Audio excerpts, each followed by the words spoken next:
Hi friends, sari grape silk sari ఇది నా దగ్గరకు స్టిచ్చింగ్కి వచ్చింది. నేను బ్లౌజ్ అయితే స్టిచ్చింగ్ చేశాను, ఒకసారి చూడండి. మొత్తం రెడ్ కలరు ఫ్లవర్స్ వచ్చింది అక్కడక్కడ.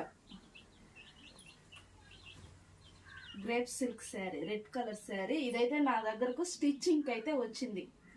దీని బ్లౌజ్ ఒకసారి చూపిస్తాను. బ్లౌజ్ స్టిచ్చింగ్ చేసింది, సింపుల్గా లేస్ పెట్టి స్టిచ్చింగ్ చేశారు. సింపుల్ వర్క్, హ్యాండ్స్కి బ్లౌజ్కి. ఇట్లా ఎన్ని నా కాడ చీరలు వచ్చే చీరలన్నీ మీకు చూపిస్తాను ఫ్రెండ్స్, చూస్తూ ఉండండి వీడియో అయితే. నా కాడ ఏమేమి చీరలు వస్తాయో అవన్నీ మీకు చూపిస్తాను, బ్లౌజ్ కూడా చూపిస్తాను. నెక్స్ట్ వీడియోలో స్టిచ్చింగ్ కూడా పెడతాను. నేను ఎలా స్టిచ్చింగ్ చేస్తాను, నేను ఎలా కటింగ్ చేస్తాను అవన్నీ కూడా మీకు ఒకసారి చూపిస్తాను వీడియోలో. Okay friends.